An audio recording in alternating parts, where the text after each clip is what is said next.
claim it. You must bind him. You must bind the strong man.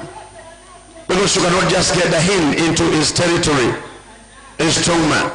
And that is a process now that we know we need to work on. We need to fight the good fight of faith.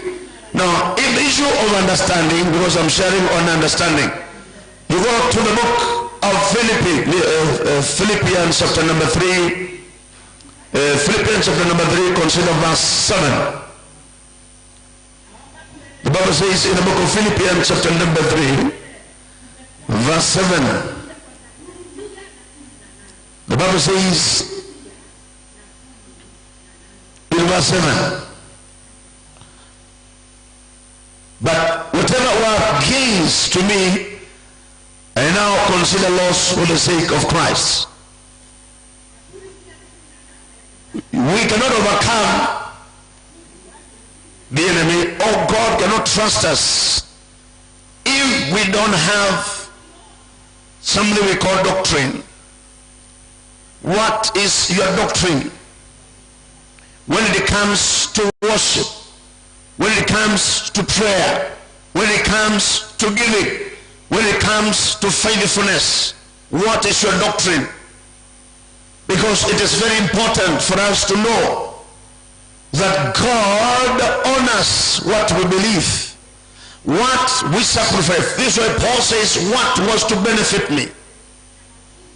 And he is listing the things that were so dear to him.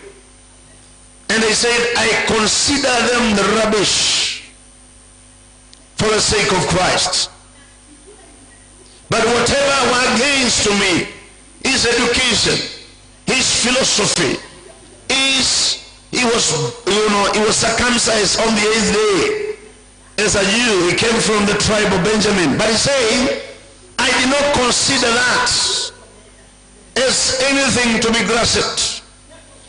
But he said, Jesus himself did the same thing. This is why the Father honored him. We cannot walk properly with Jesus. This is why he said, you must deny yourself. You must deny the things that are so dear, that identify you,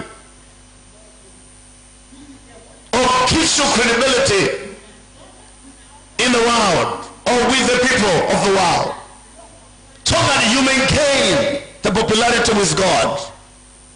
That's why what Paul is trying to say, what was to benefit me? I have a doctrine that Jesus is above all, in all, and above all. He is the Alpha and Omega in my life. I am not only confessing that, but I live that reality.